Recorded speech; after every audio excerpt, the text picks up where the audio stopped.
Um homem que usava o manto de um professor e pai de família para esconder o seu eu verdadeiro, o predador mais sádico e brutal da União Soviética. Como esse monstro conseguiu agir impune por mais de uma década? E o mais inacreditável nesse caso é o seguinte: ele foi preso, mas ele foi liberado logo em seguida por causa de um erro médico bizarro, uma condição genética rara que ele tinha que o salvou da cadeia, dando a ele a liberdade para continuar matando por mais alguns anos. Como essa falha permitiu que um serial killer que já estava nas mãos das autoridades fosse solto? Vamos descobrir. Sejam bem-vindos ao canal Mentes Criminosas, e hoje eu vou contar para você o caso de Andrei Chikatilo, mais conhecido como o açougueiro de Rostov. Se gosta desse tipo de conteúdo, já deixa o like e se inscreve no canal para não perder os próximos vídeos. Então, bora pro vídeo. Andrei Romanovich Chikatilo nasceu em 16 de outubro de 1936, em Yabroshnoi, uma pequena vila agrícola na Ucrânia. Sua infância foi marcada por traumas. Ele viveu durante um período muito difícil chamado Holodomor, que foi um período em que o governador da União Soviética, Joseph Stalin, fez uma coletivização forçada da agricultura e confiscação de grãos e alimentos da população. Basicamente, ele causou uma crise de fome proposital. Por causa disso, aquela região virou um caos. Havia canibalismo, pessoas mortas nas ruas e uma crise generalizada. O nome Holodomor significa morte por fome em ucraniano. Bom, então Andrei passou a sua infância nesse cenário perturbador. Aos 5 anos, em 1941, sua mãe lhe contou que 7 anos antes, seu irmão mais velho, Stephen, havia desaparecido, e a família acreditava que ele tinha sido sequestrado e comido pelos vizinhos. Essa história teve um efeito profundo em Andrei, que mais tarde admitiu que muitas vezes ficava imaginando o que havia acontecido com seu irmão. Porém, essa história não foi comprovada e não foram encontrados registros de que esse irmão mais velho de Andrei realmente existiu. Se a história não for verdadeira, ainda assim, é bem pesado imaginar que uma mãe inventou isso para traumatizar o seu próprio filho. Em todo caso, essa história foi mais um trauma na infância de Andrei. Em 1945, o seu pai, Roman, foi recrutado para o exército. Lá, ele foi capturado pelos alemães e ele só retornou para casa bem depois da guerra, sendo rotulado pelo regime stalinista como um traidor por ter se deixado ser capturado. Então as pessoas alegavam que ele não lutou ao ser capturado e por isso o julgavam como um traidor. Embora Andrei tivesse apenas 10 anos quando seu pai voltou, ele já era um comunista fervoroso e criticava abertamente o pai por sua traição. Aos 16 anos, em 1952, Andrei se tornou o editor do jornal da escola e o oficial de informação política. 2 anos depois, aos 18 anos, ele tentou ingressar na Universidade de Moscou para estudar direito. Após a sua falha no exame de admissão, ele atribuiu isso à suposta traição de seu pai, como ele mesmo dizia, o registro de guerra humilhante de seu pai. Entre 1954 e 1955, Andrei começou a se interessar mais por mulheres, mas várias tentativas iniciais de ter relações sexuais falharam, porque ele tinha problemas com impotência sexual. Ele achava que a causa disso era que ele foi castrado quando nasceu. Devido a esse problema, ele acabou se tornando um adolescente muito tímido e inseguro, e seus colegas de escola zombavam e faziam bullying com ele devido ao seu jeito tímido e antissocial. Andrei acabou se conformando com o seu problema de impotência e desistiu de tentar se relacionar com mulheres, trocando-as por uma obsessão por masturbação. Durante seu serviço militar entre 1957 e 1960, ele tentou forçar uma mulher a ter relações com ele. Enquanto ele lutava, Andrei a dominou, mas a soltou logo em seguida, porque ele percebeu que já tinha ejaculado em suas calças. Nesse momento, ele descobriu que o medo e a violência o excitavam mais do que o próprio ato sexual, e viu nisso uma forma de resolver o seu problema de impotência. Em 1960, ele se mudou para a Rússia em busca de trabalho, e rapidamente conseguiu um emprego como engenheiro de telefonia, em uma cidade ao norte de Rostov. Quando juntou dinheiro suficiente, ele chamou seus pais e sua irmã, Tatiana, para morar com ele. Em 1962, sua irmã o apresentou a uma mulher chamada Feodosia, com quem ele se casou em 1963. Feodosia logo percebeu que seu marido não só era incapaz de consumar o casamento, como também não tinha interesse real em sexo. Inicialmente, ela interpretou isso como timidez, e com o tempo ela conseguiu convencê-lo a ter relações com ela. Eles acabaram tendo 2 filhos, uma menina chamada Ludmila, nascida em 1965, e um menino chamado Yuri, nascido em 1969. Agora casado e com 2 filhos, Andrei viu a necessidade de ganhar mais dinheiro. Então, em 1970, ele se matriculou em um curso por correspondência na Universidade de Artes Liberais de Rostov. Curso por correspondência era uma modalidade de estudo que se assemelhava ao estudo semipresencial de hoje. Então ele recebia materiais de estudo por correspondências ou cartas, estudava sozinho e ia até a universidade para fazer as provas. Nesse curso, Andrei obteve diplomas em literatura russa, engenharia e marxismo-leninismo, terminando em 1971. Com suas novas habilidades, ele se tornou professor na 32ª Escola Profissional em Novochakinsky. Sua carreira como professor, que começou em 1971, foi um desastre desde o início. Sua extrema timidez tornava quase impossível para ele ensinar ou controlar seus alunos. Mesmo sendo bastante inteligente e tendo bastante conhecimento, ele era constantemente humilhado e ridicularizado, não apenas pelos estudantes, mas também por outros membros da equipe que o consideravam estranho. Apesar da falta de sucesso, ele continuou persistindo no emprego.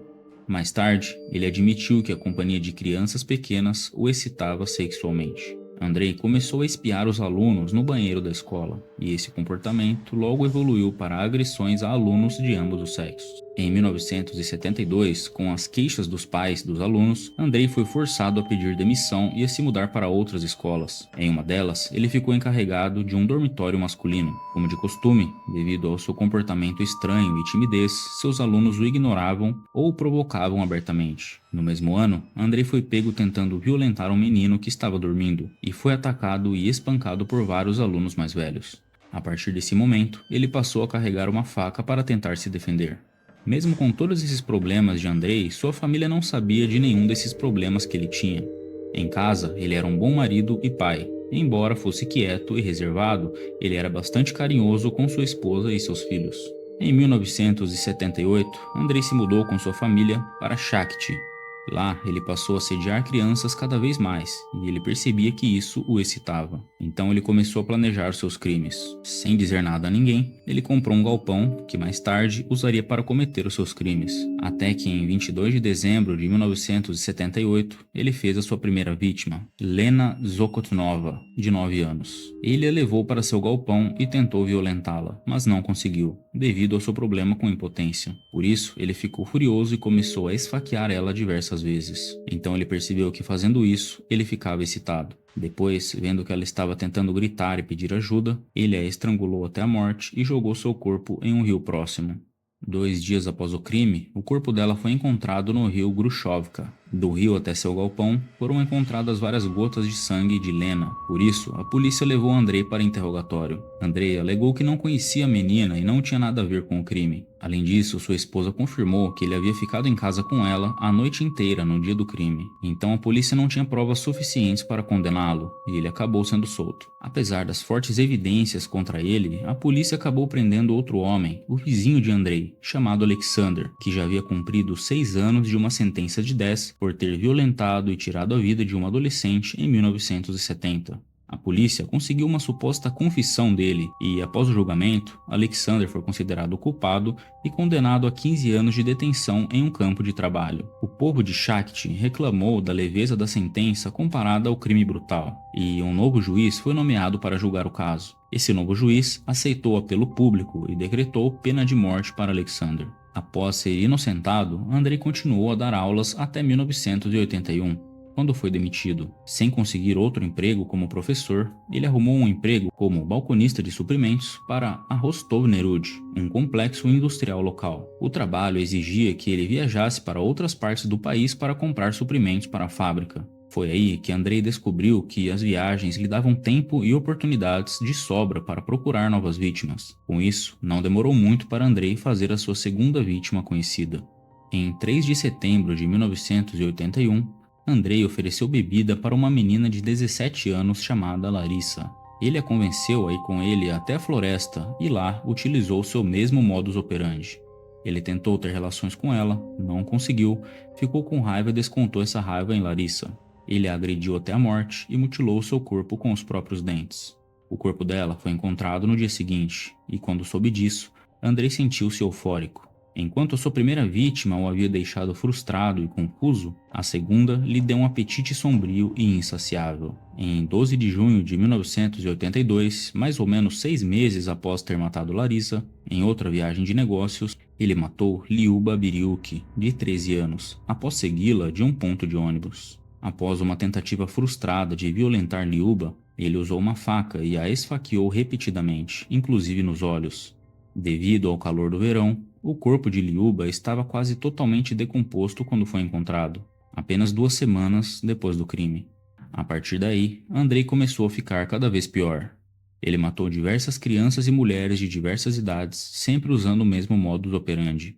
As vítimas sempre eram encontradas da mesma forma, sem as roupas, com sinais de violência sexual, com mutilações e algumas vezes sem os olhos. Então, de 25 de julho a 11 de dezembro de 1982, ele matou mais 6 pessoas, que eu estou deixando na tela a foto e o nome das vítimas para vocês verem. Então, Andrei rapidamente aprendeu a escolher suas vítimas com cuidado e não conseguia mais segurar seus impulsos assassinos. Suas viagens o levavam a muitas estações de trem e ônibus, onde ele conseguia persuadir jovens de ambos os sexos a entrar em seu carro.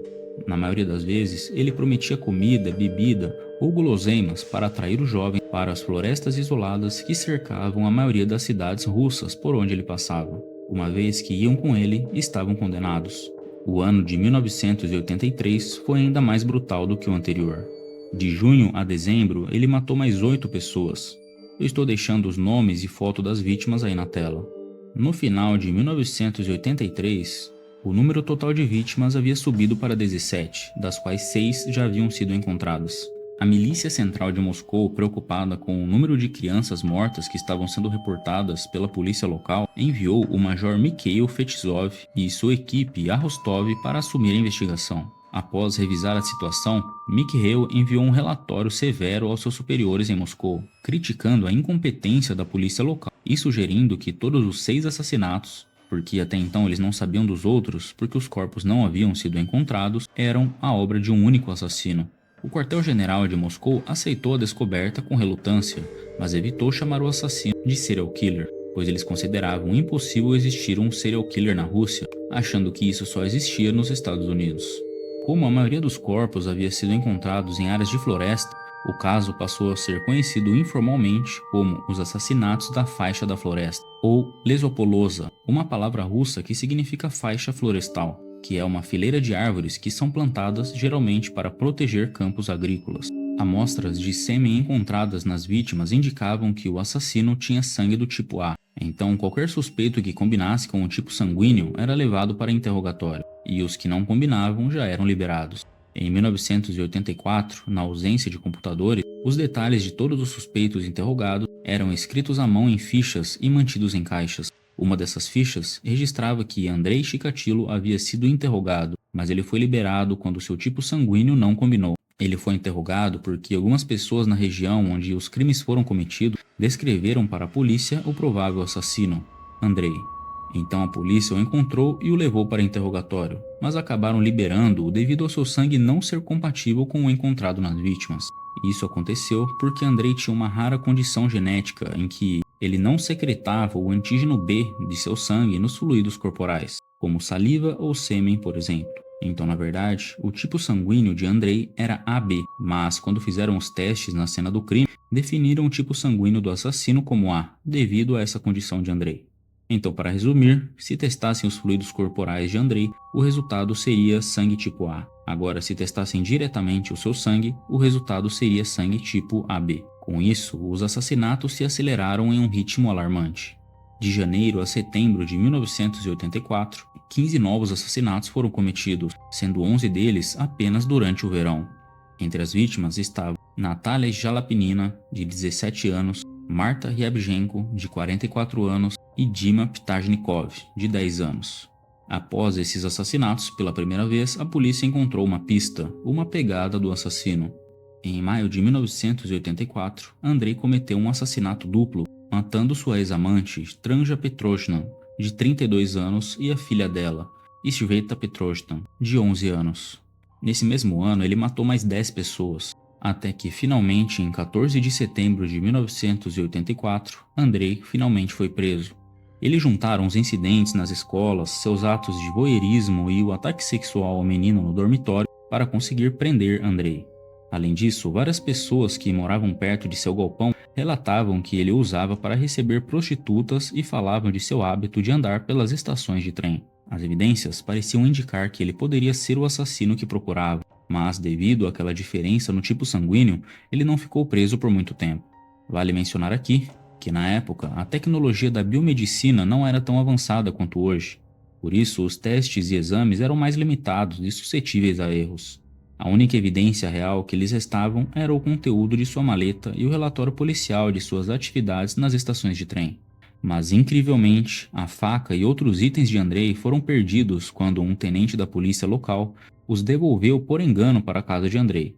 Portanto, sem evidências suficientes para acusá-lo dos assassinatos, ele foi acusado de roubo, sentenciado a 1 ano de prisão e expulso do Partido Comunista do qual ele fazia parte.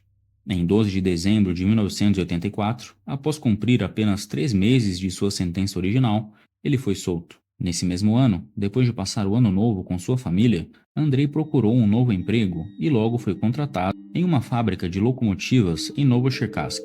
Assim como antes, o seu novo trabalho exigia viagens. No ano seguinte, em 1985, Issa Kostoyev, diretor do Departamento de Crimes Violentos de Moscou, assumiu o caso de Andrei e reorganizou seus investigadores em 3 equipes. Um grupo se concentrou em Shakhty, outro em Rostov e o terceiro em Novochatinsky. A estratégia de Issa era simples: investigar cada assassinato sistematicamente e focar nas áreas ao redor de cada um. Em 1º de agosto de 1985, durante uma viagem de negócios a Moscou, Andrei matou Natalia Poklistova, de 18 anos, e no mesmo mês, ele matou Irina Goijajeva, também de 18 anos. Em dezembro de 1985, o detetive Viktor Burakov e Issa Gostoyev organizaram patrulhas em todas as estações de trem das 3 regiões, com policiais à paisana e voluntários. Suas instruções eram para parar e verificar os documentos de qualquer pessoa que parecesse suspeita. Além disso, helicópteros do exército foram usados para patrulhar as linhas ferroviárias e também as florestas próximas às regiões dos crimes. Esse aumento na vigilância pode ter sido o motivo pelo qual Andrei interrompeu suas atividades criminosas por quase 2 anos. Tendo conhecimento de que a investigação estava centrada em apenas 3 áreas, ele retomou os assassinatos em locais distantes. No ano de 1986, Andrei não matou ninguém. Ele passou a maior parte do ano viajando pelo país em viagens de compras para seu empregador, e em 16 de outubro ele comemorou seu aniversário de 50 anos. Em 29 de julho de 1987, em outra viagem para Zaporizhzhia, na Ucrânia, ele matou Ivan Bilovetsky, de 12 anos. O crime foi tão brutal que um pedaço de lâmina de sua faca quebrou e foi posteriormente encontrado na cena do crime pela polícia. O ano de 1988 também foi marcado por mortes. Em março de 1989, ele matou Tatiana Rijova, de 16 anos, no apartamento de sua própria filha em Shakhty. O apartamento estava vazio desde que a filha havia se divorciado e voltado a morar com os pais. Depois de atrair a garota para dentro, ele a seduziu e a esfaqueou. Ele a decapitou e cerrou suas pernas, antes de embrulhar seu corpo em trapos e roupas. Ele então amarrou os pacotes em um trenó de um vizinho e os arrastou pelas ruas até uma área onde os despejou. Quando a polícia localizou todos esses corpos, muitos deles estavam com partes faltando. Muitas mulheres tinham seus úteros e mamilos faltando, e os homens tinham seus genitais, em alguns casos línguas cortadas ou mordidas. No seu último ano em liberdade, 1990, Andrei matou mais 8 vítimas, até que no dia 6 de novembro, Andrei tirou a vida de Svetlana Korostik, de 22 anos. Ela foi espancada, esfaqueada e mutilada perto da estação de Leskos. Andrei removeu a ponta de sua língua e ambos os mamilos e os comeu na cena do crime, antes de cobrir seu corpo nu com folhas e galhos. Ao voltar para a estação, ele foi notado pelo sargento Igor Rybakov, um policial da Força-Tarefa Faixa da Floresta, que o viu andando na plataforma, enxugando o suor do rosto, sujo de terra e com uma mancha vermelha no seu rosto, mas ele não fez nada a respeito. 2 semanas depois, o corpo de Svetlana foi encontrado, e Andrei se tornou um suspeito devido à sua atitude suspeita próxima à cena do crime. No dia 20 de novembro de 1990, com o dedo enfaixado que havia sido mordido por uma de suas vítimas, Andrei saiu do trabalho e foi a uma clínica para fazer um raio-x. Após o tratamento, ele foi para casa, mas logo saiu para comprar cerveja. Ele queria encher uma jarra de cerveja e tentar atrair alguém oferecendo cerveja. No caminho, ele tentou conversar com um menino, mas foi assustado por uma mulher que se aproximou. Ele continuou andando até encontrar um outro menino com quem conversou, até que a mãe do garoto o chamou. Enquanto ele seguia seu caminho, 3 homens de jaqueta de couro se aproximaram e se identificaram como policiais. Um deles o algemou e disse que ele estava preso. Então ele foi levado para o escritório de Mikhail Festinov, no quartel-general regional do Departamento de Assuntos Internos. Andrei, que não tentou resistir à prisão, não disse uma palavra durante toda a viagem. No dia em que foi preso, ele carregava uma maleta contendo uma faca, um pedaço de corda e um pote de vaselina. A polícia, em uma busca em seu apartamento, encontrou 23 facas, um martelo e um par de sapatos que, mais tarde, foram identificados como compatíveis com aquela pegada encontrada ao lado de uma de suas vítimas. Andrei ficou preso por 10 dias e os policiais diziam a ele que ele era um homem doente e que, se ele confessasse os assassinatos, ele não seria preso por causa de sua condição de insanidade. De início, Andrei negou todos os crimes, mas com o tempo ele acabou confessando que ele era o assassino. No dia 30 de novembro de 1990. Ele confessou ter matado 34 pessoas das 36 que foram encontradas pela polícia. Depois da confissão, Andrei descreveu cada crime, contando todos os detalhes e até fazendo encenações para mostrar exatamente o que ele fez com as vítimas. Mais tarde, ele acabou confessando ter matado mais 22 pessoas. Durante o julgamento, um analista forense explicou que Andrei possuía uma condição genética rara que parecia ter um tipo sanguíneo, mas na verdade ele tinha outro. Mesmo assim, o juiz já estava convencido de que Andrei era o assassino. Nessa época, Andrei começou a ter episódios de insanidade. Ele negou a autoria de 6 assassinatos e adicionou 4 novos, e ele dizia que foi uma vítima do sistema soviético. Depois, ele falou que na verdade ele tinha assassinado 70 pessoas, mas como não existiam provas sobre isso, não acreditaram nele.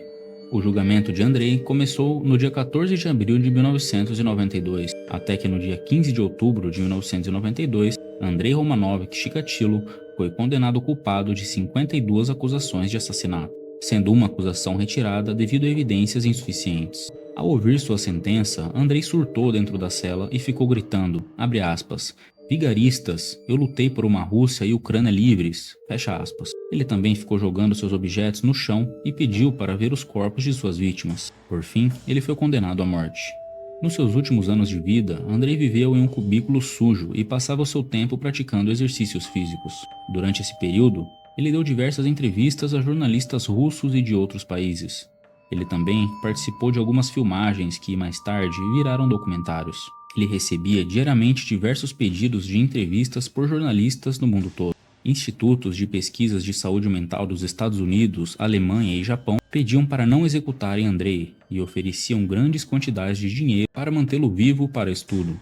Mas não conseguiram, até que no dia 14 de fevereiro de 1994, o açougueiro de Rostov, Andrei Chikatilo, foi executado com um único tiro na nuca. A esposa de Andrei vendeu o apartamento onde moravam e se mudou junto com os filhos para Kharkov.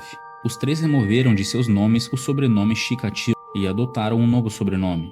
O filho de Andrei, Yuri, se envolveu em diversos problemas com a justiça após a morte de seu pai, chegando a ser preso algumas vezes. Em uma entrevista para um jornal russo em 2009, Yuri disse que sua família demorou para acreditar que seu pai era um assassino. Segundo ele, a imagem que seu pai passava era de um homem fisicamente e psicologicamente fraco. Ele disse que foi muito difícil para sua mãe aceitar que seu pai havia matado crianças, visto que ele sempre foi um pai presente e carinhoso com os filhos. Lyudmila, a filha de Andrei, se casou pela segunda vez e viveu sua vida normalmente. Mas, posteriormente, Yuri e Lyudmila foram diagnosticados com esquizofrenia. Então, esse foi o caso de Andrei Chikatilo, o açougueiro de Rostov. Esse caso é um lembrete aterrorizante de como a negligência e burocracia e falhas na investigação podem permitir que um criminoso continue cometendo crimes terríveis por ano, deixando um rastro de dor e sofrimento. A busca pela verdade e a justiça só foram alcançadas após muita luta e a determinação de alguns poucos investigadores que se recusaram a desistir. Esse caso também reforça como uma pessoa pode aparentar ser algo que não é. Andrei aparentava ser um homem fraco e carinhoso, quando na verdade ele era um terrível serial killer. Então, por hoje é isso. Se você gostou desse vídeo, não se esqueça de deixar o like e se inscrever no canal e ativar o sininho para não perder nenhum outro caso. Deixe também seu comentário abaixo sobre o que você achou desse caso. E claro, se quiser continuar explorando as mentes criminosas por trás dos piores casos criminais, Clique em algum dos vídeos que está aparecendo aí na tela para você. E até o próximo vídeo.